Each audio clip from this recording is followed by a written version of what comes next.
할렐루야. 네, 우리 하나님 날마다 새해를 향하시는 분이십니다. 믿으십니까? 날마다 새해를 향하신 하나님은 특별한 경우를 제하고는 사람을 통해서 일하시죠. 어떤 사람입니까? 영과 진리로 예배하는 사람. 영으로 예배한다라고 하는 것은 성령의 이끄심을 따라 예배하는 것이고, 또 진리로 예배한다라고 하는 것은 진리의 말씀 앞에 우리의 삶을 조종하고 순종하는 것입니다. 오늘도 그 성령의 인도하심을 따라, 그리고 선포되는 말씀 앞에 우리의 삶을 조종하고 또 그 말씀에 순종하심으로 이 땅 가운데 빛과 소금 역할을 감당하며 하나님의 통로로 쓰임받는 우리 동독의 모든 교우들 다 될 수 있기를 주님의 이름으로 축원합니다. 코로나가 우리에게 참 많은 어려움들을 줬습니다. 코로나 기간 동안 많은 교회가 또 어려움을 당했고, 또 많은 성도들이 교회를 떠나가는 그런 일들도 있었습니다. 그런데 또 한번 생각해 보면 코로나가 우리에게 참 큰 축복의 시간이었다라고 하는 것을 다시 한번 보게 됩니다. 저에게는 개인적으로 믿음의 기초를 든든하게 세우는 그런 시간이 아니었나라고 하는 그런 마음이 있습니다. 우리의 생각과 방법을 내려놓고 말씀 앞에 서는 그런 시간이 되지 않았나라고 하는 생각이 있습니다. 특별히 저에게는 이 기간 동안 다니엘서와 또 요한계시록의 말씀을 깊이 묵상하면서 이게 믿음인데, 이렇게 목회하는 건데 라고 하는 그런 마음이 제 마음 가운데 있었습니다. 그러면서 참 많은 도전과 은혜를 받는 그런 시간이었습니다. 제가 입술이 둔해서 제가 받은 은혜를 여러분에게 다 이렇게 전달해 줘야 되는데 다 전달하지 못한 것 같아서 좀 안타까움이 있지만, 그럼에도 불구하고 저에게 엄청난 그런 은혜의 파도가 밀려오는 그런 시간이었습니다. 근데 요즘 또 계속 저에게 하나님께서 은혜를 부으시는데 이걸 좀 내가 진작 알았으면 좋았을 걸 하는 그런 속상함이 있습니다. 그런데 따지고 보면 우리가 모르는 얘기가 아닙니다. 다 알고 있는 얘기인데, 그런데 중요한 것은 이것이 얼마나 중요한지를 우리가 몰랐다는 거죠. 그러니까 진짜 중요한 걸 우리가 붙들고 살아가야 되는데, 진짜 중요한 걸 붙들지 못하고 덜 중요한 것에 우리의 마음과 시간과 열정을 쏟으며 삶을 살아왔다는 것입니다. 근데 이게 여러분, 사단이 우리에게 하는 그런 작전입니다. 사단을 미혹의 영이라고 하는데, 우리를 이렇게 미혹하면서 정말 중요한 걸 붙들지 못하게 만드는 것이 사단의 모습이죠. 여러분, 우리가 예수를 믿는 것이 사단이 막을 수는 없습니다. 그렇기 때문에 우리가 예수를 믿는 건 그냥 놔두는데, 사단이 하는 일이 무엇인가 하면 예수는 믿되 적당히 엉터리로 믿게 만드는 것이 사단의 미혹입니다. 우리가 주일이 되면 주님 앞에 나와서 예배 드리는 그것을 사단이 막을 수가 없습니다. 그런데 사단은 우리를 미혹해서 어떻게 예배를 드리게 합니까? 은혜를 받지 못하도록. 그래서 형식적으로 습관적으로 예배 드리다 와라. 그것이 바로 사단의 전략인 것이죠. 근데 우리가 자꾸 여기에 미혹을 당하고 우리가 정말 붙들어야 될 것을 붙들지 못하는 그런 신앙생활하는 것입니다. 여러분, 예배 가운데 하나님께서 부으시는 그런 예배가 있고 또 은혜가 있는데, 그 은혜를 붙드실 수 있는 여러분들 되시길 바랍니다. 적당히 시간만 때우다 돌아가시는 그런 예배가 아니라 정말 하나님 인격적으로 만나고 그 말씀 가운데 우리의 삶을 걸 수 있는 우리 동독의 모든 교우들이 다 될 수 있기를 주님의 이름으로 축원합니다. 여러분, 교회 왜 오셨습니까? 교회 왜 오셨죠? 저보러 오셨어요. 네. 예. 제가 다시 한번 이렇게 질문을 하면, 여러분 병원은 왜 가십니까? 네, 병 고치러 가시죠, 그렇죠? 여러분 교회 병 고치러 가시는데, 학교는 왜 가십니까? 학교는 공부하러 갑니다. 근데 학교 가시면서 병 고치러 학교 가는 사람 제가 보지 못했습니다. 여러분, 수영장은 왜 가시죠? 혹시 수영하는 분 계신지 모르겠지만, 여러분 수영장에 가셔서 공부하시는 분 계십니까? 아니죠. 수영장은 운동하러 갑니다. 교회는 왜 오십니까? 교회는 세상이 없고 교회만 있는 그것을 찾으려고 우리가 교회 오는 것입니다. 그걸 붙잡기 위해서 우리가 교회 오는 것이죠. 학교에도 없고 수영장에도 없는 병원에만 있는 게 뭘까요? 바로 의사 선생님과 의료, 그런 기계가 있죠. 그래서 우리가 병을 고치는 것 아니겠습니까? 병원에도 없고 수영장에도 없고 학교만 있는 게 뭡니까? 바로 선생님들이 있고 공부하는 것이죠. 그리고 병원에도 없고 학교에도 없고 수영장에만 있는 게 뭘까요? 그것은 바로 좋은 코치기들이 있고 운동할 수 있는 그런 시설들이 있습니다. 그렇다면 병원에도 없고 학교에도 없고 수영장에도 없고 교회만 있는 게 뭘까요? 우리가 그걸 찾아야죠. 그걸 교회가 줄 수 있어야 됩니다. 늦었지만 전 지금부터라도 그걸 여러분에게 주려고 노력할 것이고, 여러분들이 그걸 찾기 위해서 애를 쓸 수 있는 우리 동덕교회가 되었으면 좋겠습니다. 지난 2년의 시간 가까이 믿음의 기초를 우리가 다졌습니다. 이제 새롭게 믿음의 행진을 시작하려고 하는데, 지금까지 했던 이야기들을 좀 간단하게 요약하고 오늘 말씀을 함께 나누려고 하는데, 무엇보다 우리에게 믿음의 기초가 중요하다라고 하는 것을 함께 말씀을 통해 나눴습니다. 그것이 자연의 원리이든 영의 원리이든 기초가 중요하다라고 하는 것을 여러분과 함께 나눴죠. 영적인 세계의 원리를 알아야 우리의 믿음이 흔들리지 않기 때문에 그렇습니다. 우리의 믿음이 흔들리지 않아야 우리의 삶이 흔들리지 않기 때문에 그렇습니다. 제일 먼저 기억해야 할 것은 무엇인가 하면, 성경은 두 개의 세계가 있다라고 하는 것을 말씀하고 있죠. 하나는 보이지 않는 세계, 하나는 보이는 세계.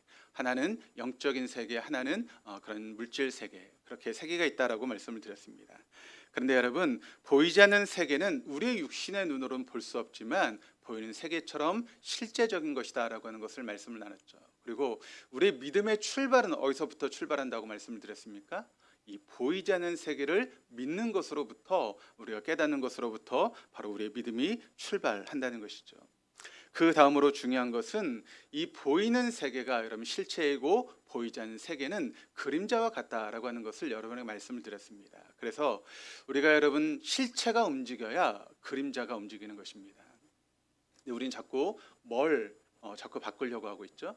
실체는 가만히 있는데 그림자만 자꾸 흔들어 대려고 노력하면서 물질 쓰고 또 시간 쓰고 우리의 열정을 쓰면서 우리가 시간을 허비하는 그런 삶을 살아왔다는 것이죠.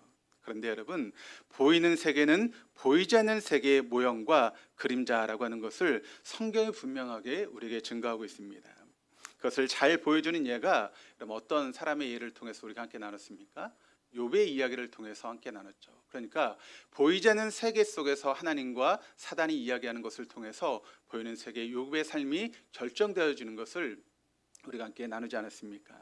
그러니까 그림자, 보이는 세계를 움직이려면 실체, 보이지 않는 세계를 움직여야 우리가 보이는 이 세계가 움직일 수 있다라고 하는 것을 여러분 믿으시기를 바랍니다.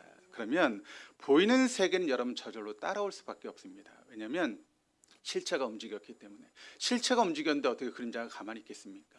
실체가 움직였으니 그림자는 저절로 따라오게 되어 있는 것이죠. 그 다음으로 본체를 움직이려면 우리가 어떻게 해야 된다고 그랬습니까? 그것은 바로 믿음이 필요하다라고 말씀을 드렸죠. 믿음이 없으면 아무것도 이루어지지 않기 때문에 그렇습니다. 믿음이라는 게 뭐라고 말씀을 드렸습니까? 하나님을 신뢰하는 것, 그것이 바로 믿음이라고 말씀을 드렸죠. 하나님이 하나님 되심을 온전히 믿고 그분께 나의 모든 방향과 초점을 맞추는 것, 그것이 바로 믿음이라는 것입니다. 이렇게 영적인 세계를 움직이는 것은 두말할 필요가 없이 기도를 통해서 이루어지는 것이다라고 말씀을 드렸죠. 그런데 기도라고 하는 것이 그냥 우리가 앉아가지고 하는 것이 기도가 아니라는 것이죠. 기도는 믿음의 사람이 하는 것이 바로 기도입니다. 그래서 우리가 하나님을 신뢰하는 그 믿음을 가지고 우리가 기도할 때 그 분량만큼 기도가 우리의 삶 가운데 터져 나온다라고 하는 것을 여러분께 말씀을 나눴습니다. 그리고 여기서 우리가 또 한 가지 알아야 될 것이 있는데, 그것은 무엇인가 하면 우리에게 그 기도의 그런 시간을 통해서 우리에게 필요한 것은 인내가 필요하다라고 말씀을 드렸습니다. 왜냐하면 영적인 시차가 있기 때문이다라고 말씀을 드렸죠. 하나님께서 본체를 움직이시면 이미 싸움은 끝난 것입니다. 그런데 보이지 않는 세계의 그 본체가 움직여서 보이는 세계의 그림자가 움직이기까지 뭐가 있다 그랬습니까? 영적인 시차가 있다. 그걸 뭘 통해서 우리가 함께 봤습니까? 다니엘의 모습을 통해서 함께 보았죠. 그러므로 그것이 우리의 삶 가운데 이루어지기까지 영적인 시차가 있는데, 그 기간 동안 우리가 인내하며 기도하는 그런 시간들이 우리에게 필요하다는 것이죠. 그런데 그것을 잘못한 사람이 누구입니까? 바로 아브라함이다라고 하는 것을 나눴죠. 하나님께서 그를 부르십니다. 그리고 내가 너를 큰 민족을 이루겠다라고 말씀하시죠. 10년의 시간이 지나도록 그와 같은 말씀이 이루어지지 않자 여러분, 아브라함이 어떤 선택을 합니까? 하갈을 통해서 이스마엘을 낳게 되는 인간적인 선택을 하게 되지 않습니까? 그리고 하나님의 때가 되었을 때 하나님께서 이삭을 아브라함에게 주시죠. 그리고 나서 이스마엘과 이삭 사이에 분쟁이 일어나고 다툼이 일어나고 전쟁이 일어나는데 그 전쟁이 지금까지 이어져서 중동 전쟁이 이루어지고 있는 것을 말씀을 드렸습니다. 여러분, 우리의 삶 가운데도 마찬가지입니다. 하나님보다 내 생각이 앞서고 내 마음이 앞서고 내 방법이 앞서서 행했던 여러 가지 일들이 있습니다. 그리고 하나님의 때에 하나님께서 이루시는 그런 일들이 있는데 그 두 가지가 우리의 삶 가운데 자꾸 분쟁을 일으키고 다툼을 일으키면서 우리의 삶 가운데 문제가 생기게 된다라고 하는 것을 여러분에게 말씀을 드렸습니다. 그렇다면 우리가 구원을 받았는데 왜 우리의 신앙이 여러분 이 모양 이 꼴일까요? 그것은 바로 영적인 질서가 파괴되었기 때문에 우리의 신앙이 이렇게 어려움을 당하고 있다라고 말씀을 드렸습니다. 우리 인간은 영과 혼과 육을 가진 존재입니다. 그런데 단순히 영과 혼과 육으로 이루어졌을 뿐만 아니라 그 영과 혼과 육이 창조의 그런 질서를 가지고 질서 있게 만들어졌다는 것이죠. 그래서 영은 혼을 지배하게 만들었고 혼은 육을 다스리게 만드는 것이 하나님의 창조의 질서입니다. 그런데 여러분, 그것이 우리의 삶 가운데 실제적으로 그렇게 여러분 질서가 이렇게 이루어지면서 삶을 살고 있습니까? 아니죠. 왜 그렇게 됐죠?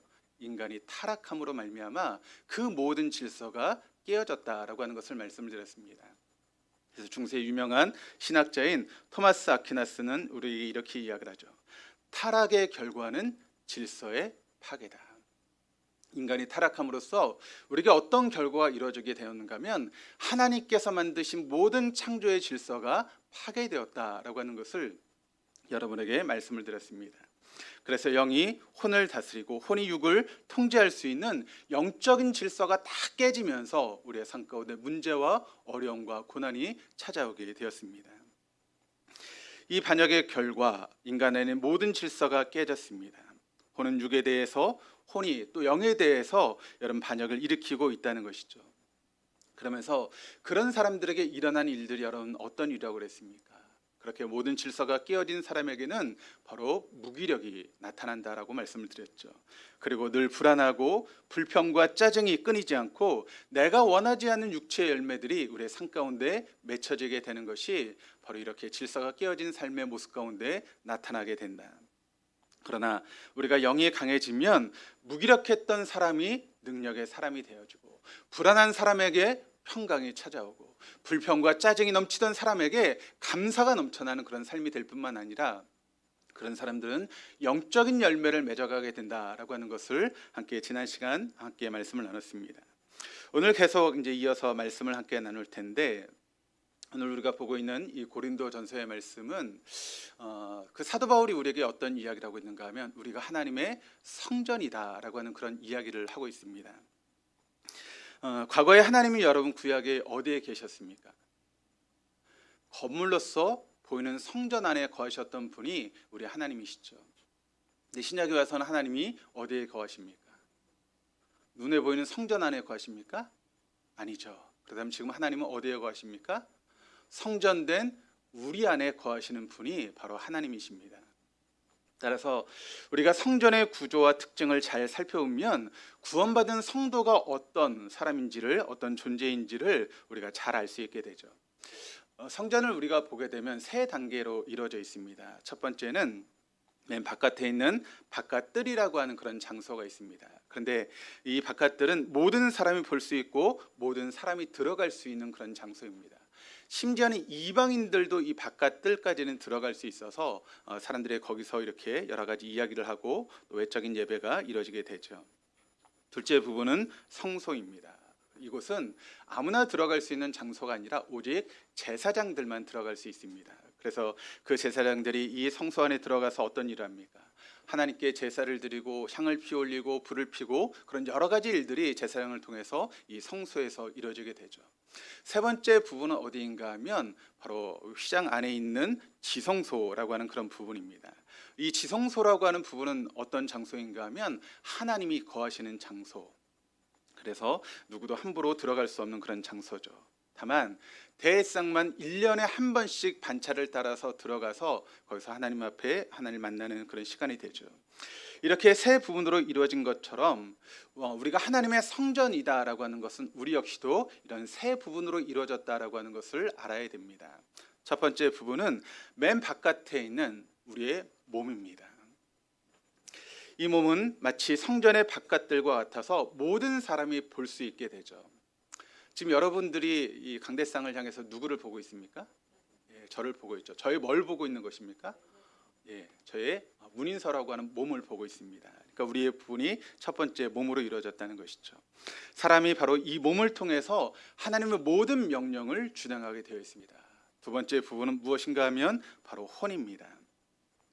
이 혼이라고 하는 것은 성소와 같은 그런 역할을 하고 있는 것이죠. 사람의 내적인 부분으로서 사람의 감정과 의지 그리고 생각들이 여기에 자리 잡고 있는 것입니다.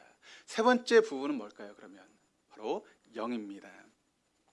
이 영이라고 하는 것은 지성소와 같습니다. 이것은 사람의 눈으로 볼 수 없는 그런 장소죠.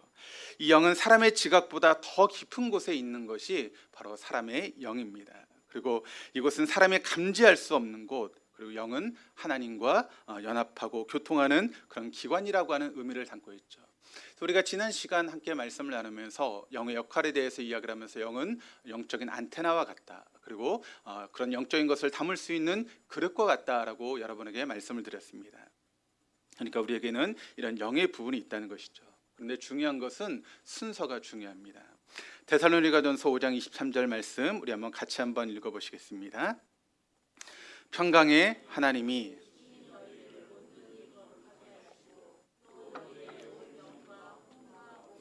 우리 주 예수 그리스도께서 강림하실 때에 흠없게 보존되기를 원하노라. 그러니까 여기 부도시 사람은 영과 혼과 몸으로 이루어졌다라고 하는 것을 이야기를 하고 있습니다.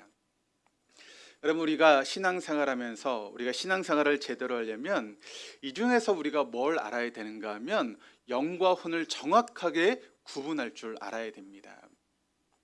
사람들이 이야기를 할 때 이제 3분설을 이야기를 하고 2분설을 이야기하는 사람들이 있습니다. 3분설은 영과 혼과 육으로 되어 있다. 2분설은 영혼과 육으로 되어 있다라고 이야기를 하는데 성경에서 말하는 것은 여러분 뭐가 맞을까요? 3분설이죠. 사람은 영과 혼과 육으로 되어 있다라고 하는 것을 알아야 됩니다. 성경은 영과 혼을 여러분 동일하게 취급하지 않는다는 것이죠. 애매모호하게 이렇게 섞어놓지 않았다는 것입니다. 영과 혼을 분명하게 나누고 있는 것이 성경이 우리에게 이야기하고 있는 말씀입니다. 이것은 구원받은 성도들의 영적 생활과 밀접하게 관계를 맺고 있습니다. 그렇기 때문에 중요한 것이죠. 만일 성도들이 이 영과 혼의 경계를 잘 모르면 그 사람은 영의 생활을 하는 것이 제대로 이해할 수도 없고 제대로 할 수도 없다는 것입니다. 근데 이걸 누가 몰랐는가 하면 하와가 몰랐습니다. 이런 경계에 대해서 하와가 몰랐죠. 하나님께서 천지를 창조하실 때 분명한 경계를 만들어 놓으셨습니다. 인간과 만물의 경계선을 하나님께서 다 정해 주셨죠. 그래서 사람은 만물을 다스릴 수 있고 또 그렇게 만들어 주신 것입니다. 그런데 하나님께서 그렇게 인간을 만드시고 또 경계를 지어 놓으셨죠. 어떤 경계인가 하면 창조주이신 하나님과 피조물인 인간의 경계를 만들어 놨습니다. 여러분, 그 경계가 뭘까요? 그 경계가 바로 선악과입니다. 선악과는 창조주 하나님과 피조물인 인간의 그것을 나눌 수 있는 경계입니다. 그래서 인간이 그 선악과를 따먹는다라고 하는 것은 단순히 선악과라고 하는 과일 하나를 따먹은 것이 아닙니다. 그것은 바로 하나님의 질서를 깨뜨린 것입니다. 하나님의 영역을 침범하는 그와 같은 일을 벌인 것이 바로 인간이 선악과를 따먹은 그와 같은 일이라는 것이죠. 근데 그것을 인간이 했다는 것입니다. 그 결과 여러분 어떤 일이 벌어졌습니까? 바로 하나님의 낙원인 에덴 동산에서 인간이 쫓겨나는 그런 일이 벌어지게 된 것이죠. 왜 그걸 여러분 사람이 따먹었습니까? 사단이 미혹했죠. 너 이거 먹으면 하나님처럼 될 수 있어 라고 하는 그 말에 인간이 속아서 그 선악과를 따먹게 되었죠. 여러분, 그 말처럼 인간이 하나님이 되었습니까?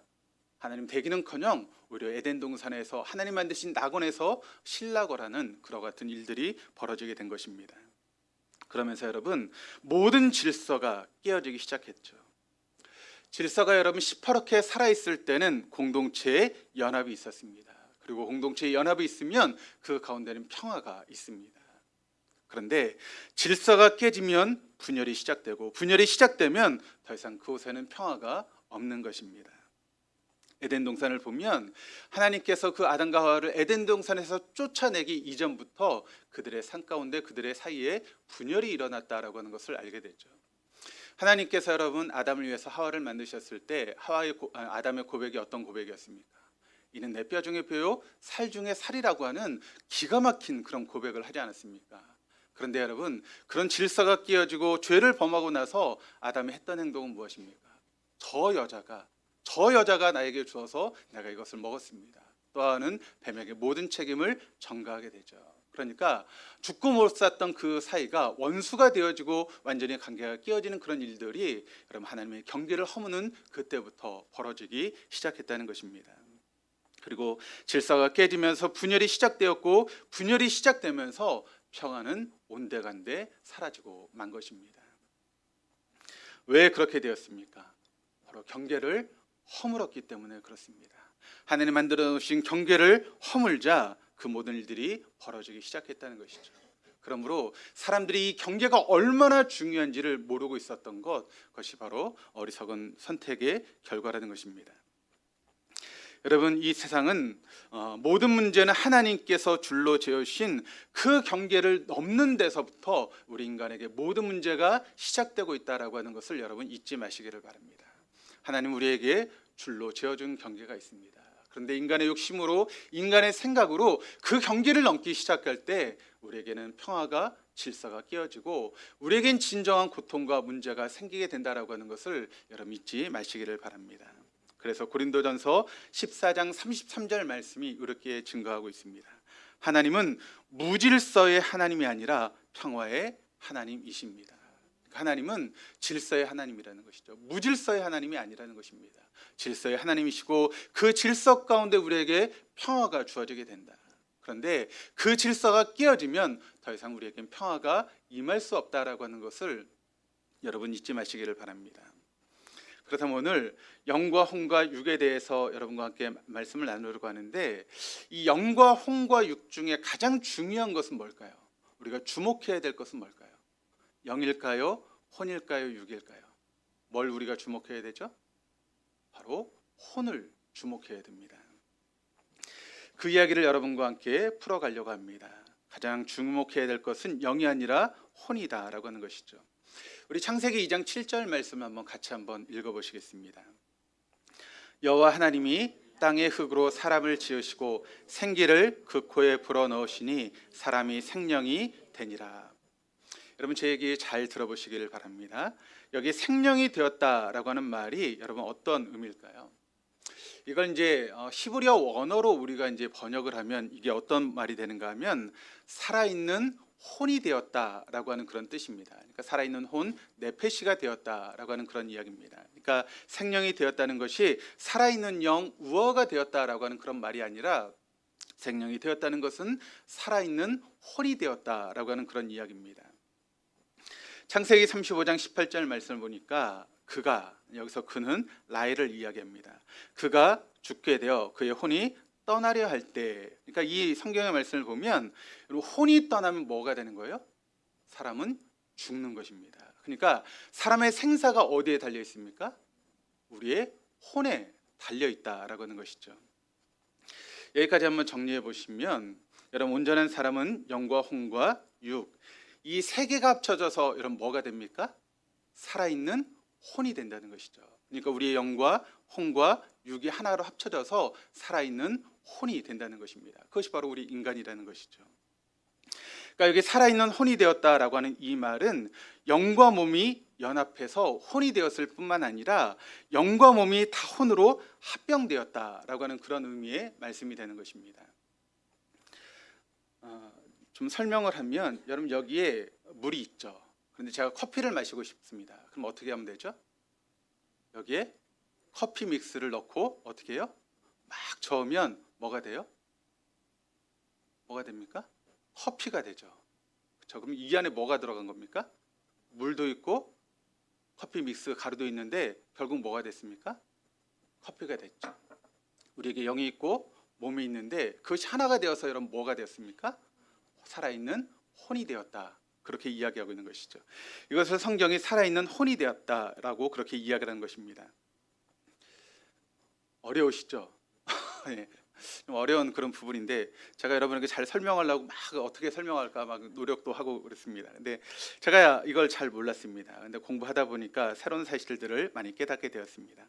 그러니까 이 혼이라는 것은 무엇인가 하면 바로 영과 몸이 직결하는 곳, 바로 여기서 혼을 통해서 영과 몸이 살아있는 혼으로 그렇게 탄생하는 것이 바로 살아있는 혼이라는 것이죠. 천사를 보게 되면 여러분, 천사는 어떤 존재입니까? 영적인 존재죠. 그래서 몸이 없습니다. 여러분, 짐승은 어떻습니까? 짐승에 몸이 있는데 뭐가 없죠? 영이 없습니다. 근데 사람에게만 영이 있고 몸이 있고 혼이 있는 것이죠. 그래서 그 혼이 통일을 이루어서 살아있는 혼이 된다라고 그렇게 성경은 이야기하고 있습니다. 이 혼의 특징이 무엇일까? 하나님께서 처음 인간을 창조하셨을 때 영이 혼을 통제하고 혼이 몸을 통제하도록 만드셨다라고 말씀을 드렸습니다. 그래서 여기서 중요한 것은 여러분, 영이 혼을 통제하고 혼이 몸을 통제합니다. 그러니까 영이 바로 몸을 통제할 수 있을까요? 없습니다. 뭘 통해서 통제하는 거죠? 혼을 통해서만 영이 몸을 통제할 수 있는 것이죠. 그러니까 몸을 통제하는 것은 혼을 통해서만 가능하다는 것이죠. 그러니까 영이 바로 몸을 통제할 수 없다는 것입니다. 예를 들어서 제가 어떻게 설명을 해야 되나라고 생각을 하다가 이렇게 한번 생각을 해봤습니다. 여러분, 여기 이게 뭐죠? 휴대폰이죠. 이 휴대폰을 통해서 우리가 뭘 할 수 있습니까? 전화도 걸고 문자도 보내고 뭐 사진도 찍고 아니면 여기는 그런 걸 통해서 성경의 말씀도 볼 수 있죠. 여러 가지 기능을 할 수 있습니다. 근데 여러분, 그 모든 것을 뭘 통해서 할까요? 이 기계를 통해서? 물론 기계를 통해서 하지만 중요한 게 뭐예요? 이 안에 있는 프로그램, 그러니까 어플이라고 하는 것을 통해서 바로 그 모든 것을 합니다. 그러니까 이 기계가 있는데 여러분, 이 안에 어플이라고 하는 프로그램이 없으면 여러분 이거 사용할 수 있을까요? 없을까요? 아무것도 못해요. 아무것도. 그러니까 사진을 찍는 것도 안 되고 성경을 보는 것도 아니고 문자를 보내는 것도 안 됩니다. 어플이 있을 때만, 프로그램이 있을 때만 이 기계가 사용할 수 있다는 것이죠. 그러니까 프로그램이 없으면 이건 뭐예요? 아무런 의미가 없는 거예요. 고철덩어리밖에 되지 않는다는 것이죠. 그러니까 이 운영 체계가 중요하다는 것입니다. 제 핸드폰이 이제 갤럭시 S21이라고 하는 그런 핸드폰인데 요즘 보니까 갤럭시 S23이 나왔습니다. 그러면 제 이제 핸드폰은 이제 삼성 거기 때문에 여기는 이제 프로그램이 어떤 프로그램인가 하면 구글에서 만든 안드로이드라고 하는 그런 프로그램입니다. 이제 아이폰 같은 것은 뭐 iOS라고 하는 그런 프로그램을 쓰고 있는데 이 구글에서 만든 그런 프로그램들이 항상 이렇게 업데이트가 됩니다. 그래서 지금은 이제 어떤 프로그램을 쓰고 있는가 하면 안드로이드 13이라고 하는 그런 프로그램을 씁니다. 제 핸드폰이 지금 2년이 넘는 핸드폰인데 여기에 들어가 있는 프로그램이 뭘까요? 구글 안드로이드 13입니다. 그럼 요즘 나오는 핸드폰은 어떤 게 들어가 있을까요? 역시 마찬가지로 13이라고 하는 그런 프로그램이 있습니다. 그래서 여러분, 가끔 전화기가 오래되신 분들을 보면 업데이트하라고 이렇게 뜨죠. 그게 뭘 업데이트하는 것입니까? 프로그램을 업데이트하는 것입니다. 그래서 요즘 나오는 것들을 사용할 수 있게. 제가 왜 이런 이야기를 하고 있는가 하면 중요한 건 뭐가 중요하다는 거예요? 기계, 물론 기계도 중요하지만 더 중요한 건 뭡니까? 핸드폰을 움직이게 하는 것은 프로그램이 중요하다는 것이죠. 그러니까 이 핸드폰의 모든 것은 어디에 달려 있는가 하면 프로그램에 달려 있다는 것이죠. 마찬가지로 우리에게 가장 중요한 건 뭡니까? 혼이 중요하다는. 제가 그 얘기를 하려고 지금 주구장창 지금 이런 이야기를 하고 있습니다. 그러니까 우리에게 뭐가 중요한가 하면 혼이 중요하다는 것이죠. 이게 진짜 중요하다는 것입니다. 핸드폰에게 뭐 배터리도 중요하고 기계도 중요하고 뭐 칩도 중요하지만 가장 중요한 게 프로그램인 것처럼 우리에게는 혼이 중요하다. 그래서 여러분, 그 혼이 중요한데 하나님께서 그 우리에게 뭘 주셨는가 하면 자유의지라고 하는 걸 주셨죠. 그런데 여러분, 그 자유의지를 뭐에게 줬습니까? 영에게? 몸에게? 혼에게 준 것입니다. 혼에게 바로 인간의 자유의지를 주셨다는 것이죠. 여러분, 혼이 자유의지를 가졌다라고 하는 그 말이 어떤 의미일까요? 바로 그 혼이 영과 몸 중간에서 그 혼이 선택을 하는 것입니다. 영적인 것을 선택할 수 있고 육적인 것을 선택할 수 있고 그 선택이 혼에 달려 있다는 것이죠. 그래서 혼이 영적인 것을 선택하면 어떤 사람이 됩니까? 영의 사람이 되는 것이고 이 혼이 물질적인 것을 선택하면 어떻게 됩니까? 물질의 사람이 되는 것이죠. 그러므로 우리에게는 혼이 중요하다는 것입니다. 그리고 영은 혼을 다스리게 되고 혼은 몸을 다스리게 된다. 그러니까 혼이 영에게 여러분 그 지위를 양보하지 않으면 영은 스스로 할 수 있는 것이 아무것도 없다는 것이죠. 그러므로 우리에게는 혼이 중요하다는 것입니다. 그런데 여러분, 타락 이전엔 이 혼이 그렇게 문제가 되지 않았어요. 물론 영도 문제가 아니고 육도 문제가 아니었죠. 타락 이전에는 하나님께서 만드신 그 창조의 질서가 완벽하게 조화를 이루면서 완벽한 일치, 완벽한 공동체, 완벽한 연합을 이루었기 때문에 거기에는 분열이 일어나지 않았다는 것이죠. 근데 에덴 동산에서는 이게 영이고 이게 혼이고 이게 육이고 이게 문제가 되지 않았다는 것입니다. 그러니까 각자 고유 역할을 잘 감당하면서 질서와 연합을 이루었던 것이 우리의 살아있는 몸이었다는 것이죠. 그런데 타락한 이후에 여러분 어떻게 됐습니까?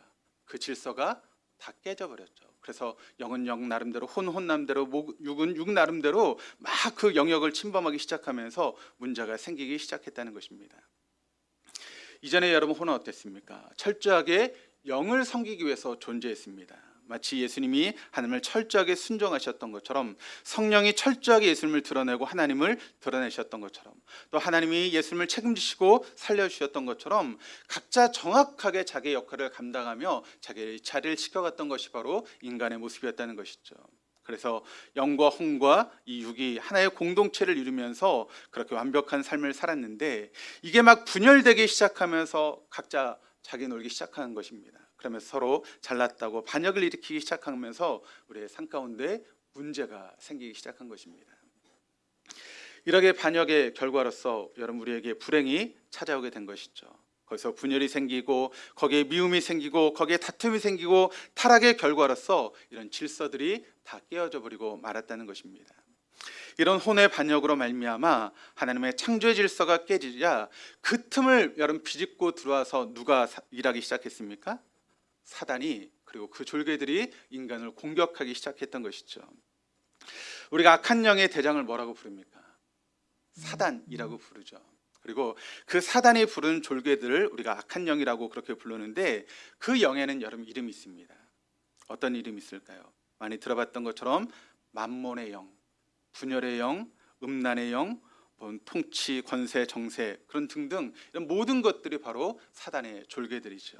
그러니까 그런 악한 영들이 살아있는 혼인 우리를 공격하기 시작하면서 우리 안에 여러분 뭐가 일어나기 시작합니까? 영적인 전쟁이 수도 없이 일어나고 있는 것이죠. 그래서 지금도 영적인 전쟁이 우리에게 일어나고 있는 것입니다. 아마 말씀을 들으면서 목사님 뭐 또 이상한 소리 하고 있네, 그런 영적인 전쟁이 아마 여러분에게 일어날 수도 있을 것입니다. 그래서 여러분 고린도전서 2장 14절에서 3장 5절까지 말씀을 보시면 세 종류의 인간에 대해서 여러분 이야기를 하고 있습니다. 하나는 자연인, 하나는 육에 속한 사람, 하나는 영에 속한 사람, 이렇게 세 종류의 사람이 있다라고 고린도전서가 이야기를 합니다. 자연인이라고 하는 사람은 어떤 사람일까요? 그 사람들은 불신자입니다. 하나님을 알지 못하는 사람들이죠. 그래서 완전히 혼이 파괴되어서 악한 영들에게 질질 끌려다니는 사람입니다. 그래서 육신의 정욕, 안목의 정욕, 이생의 자랑으로 그렇게 사단이 끄는 대로 끌려다니면서 어디로 가는지도 모르는 채 살아가는 사람들이 바로 불신자 자연인입니다. 두 번째 사람은 육에 속한 사람이죠. 육에 속한 그리스도인들, 미숙한 성도들이라고 이야기할 수 있습니다. 매일 매순간 악한 영들과 영적인 싸움을 해가면서 살아가는 사람들이 바로 이 육에 속한 사람들입니다. 혼이 성숙하지 못해서 혼이 여기 붙었다 저기 붙었다, 하루는 영적인 곳에 붙었다, 다음 날은 또 육적인 것에 붙었다, 그렇게 매일매일 그렇게 싸움이 일어나면서 살아가는 사람들을 바로 육에 속한 그리스도인이라고 이야기를 하는 것이죠. 세 번째는 성숙한 성도들, 영에 속한 사람들입니다. 매일매일 성령에 순종하면서 영적인 질서를 이뤄가면서 평화를 누리고 살아가는 사람들이 바로 영에 속한 사람들의 모습입니다. 그런데 여러분 우리가 구원을 받았죠. 다 구원 받으셨죠? 하나님께서 우리를 위해서 예수님을 보내셨다는 것 믿으시죠? 그리고 예수님께서 우리를 위해서 죽으셨다는 것 믿으시죠? 그럼 우리는 다 구원받은 사람들입니다. 내가 구원을 받았음에도 불구하고 왜 우리의 삶 가운데 계속 이런 영적인 전쟁이 일어나는 것일까요?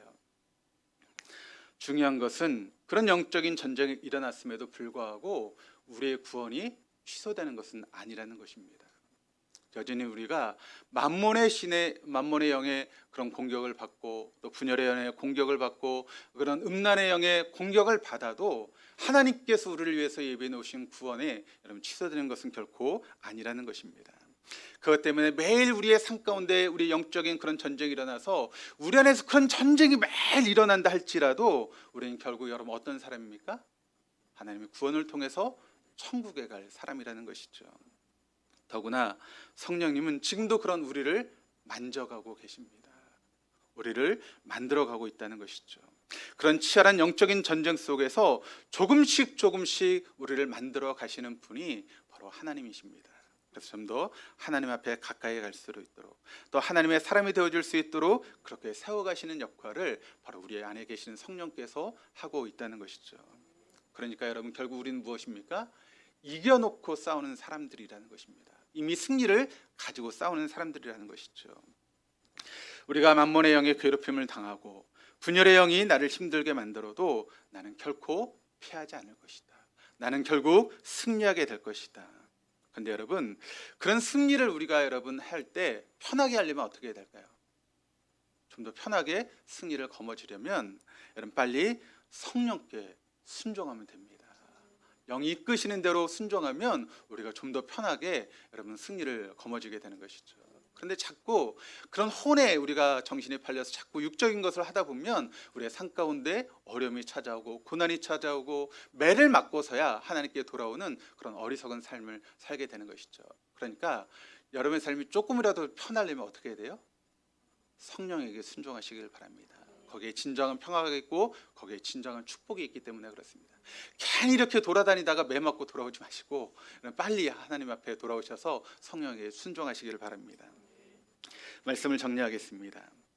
뭐 복잡한 얘기하는 것 같은데 제가 왜 이런 이야기를 할까요? 이게 성경의 기초이기 때문에 그렇습니다. 이걸 알아야 우리가 영적인 질서를 알아갈 수 있는 것이고 성령의 사람으로 거듭나게 되는 것이죠.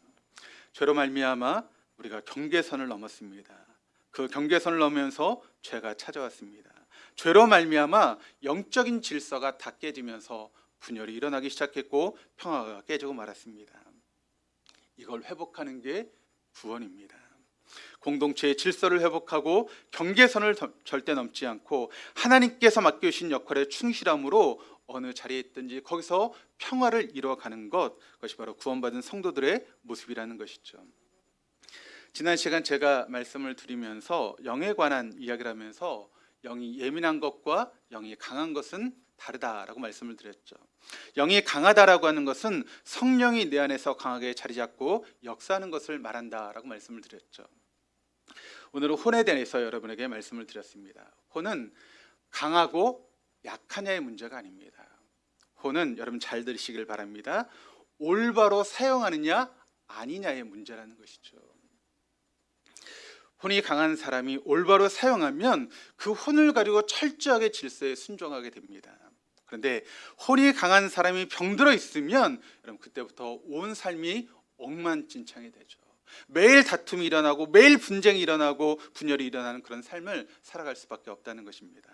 중요한 건 이 혼이 병들면 안 된다는 것입니다. 빨리 회복하는 게 우리에게 가장 큰 축복이다라고 하는 것을 여러분 잊지 마시기를 바랍니다. 그래서 여러분 내가 돈 버는 것도 중요하고 뭐 집을 사는 것도 중요하고 높은 자리에 올라가는 것도 중요하죠. 그런데 여러분 더 중요한 게 뭘까요? 우리의 병든 혼을 회복하는 것, 그것이 무엇보다도 중요합니다. 제가 여러분에게 계속 이렇게 나누는 말씀이 좀 낯설지 모르겠습니다. 아니 우리 목사님 맨날 이상한 소리만 하고 있네 그럴지 모르겠습니다. 그런데 이게 성경의 가장 기초적인 진리입니다. 어디에서 들을 수 없는 교회에서만 들을 수 있는 그런 이야기인 것이죠. 우리가 이걸 붙잡아야 우리는 하나님의 자녀로서 당당하게 정체성을 지니며 살아갈 수 있기 때문에 제가 어렵고 또 복잡한 이야기지만 여러분에게 증거하고 있는 것입니다. 근데 여러분 처음부터 우리가 이렇게 병들었던 혼이 자리를 잡고 영적으로 강해질 수 있습니까? 그런 일은 없습니다. 여러분 영어도 어떻게 하면 잘할 수 있습니까? 어떻게 하면 영어를 잘할 수 있죠? 매일 공부해야죠. 매일 공부하고 영어를 듣고 또 영어 쓰는 사람하고 계속 말하고 그러다 보면 조금씩 실력이 늘어서 영어를 잘할 수 있게 되는 것이죠. 마찬가지입니다. 우리에게 가장 중요한 것이 혼이 병들지 않는 것인데 그 혼이 병들지 않기 위해서 우리가 해야 될 일은 무엇일까요? 지난주에도 말씀을 드렸지만 기도해야 됩니다. 말씀 봐야 되죠. 그거 외에는 다른 방법이 없습니다. 여러분, 기도하지 않고 말씀을 보지 않는데 어떻게 우리의 혼이 강해지고 영이 강해질 수 있습니까? 그런 일은 절대 없습니다. 여러분의 신앙이 강한 신앙이 되려면, 정말 하나님께 쓰실 만한 그런 그릇이 되려면 기도하고 말씀 보는 것밖에 없습니다. 기도하고 계십니까? 말씀 보고 계십니까? 그러면 여러분의 혼은 건강하게 될 것입니다. 그런데 우리가 아무리 오랜 시간 교회를 다니고 어떤 직분을 가지고 있다 할지라도 기도하지 않고 말씀의 자리에 서 있지 않으면 우리의 혼은 결코 건강해질 수 없습니다. 그저 병든 채 살아갈 수밖에 없는 것이죠. 우리 동덕의 모든 교우들이 그런 혼이 회복되어질 수 있는 여러분들 되시기를 바랍니다. 영적인 질서를 회복하시고 영이 강해지시고 혼이 회복되어서 정말 하나님의 그런 통로로서 귀하게 쓰임받는 여러분 되었으면 좋겠습니다. 그런데 교회가 이것이 없어서 문제지, 영적인 원리, 영적인 질서, 영적인 생명, 이것이 없어서 여러분 교회가 문제입니다. 이것이 없으면 교회는 교회가 아닙니다. 이것이 없으면 성도는 진정한 의미의 성도가 아닙니다. 바로 내가 그런 교회의 주인공으로 하나님의 영적인 질서를 붙잡고 하나님의 축복을 흘러보내는 축복의 통로로 살아갈 수 있는 저 여러분 모두가 될 수 있기를 주님의 이름으로 축원합니다.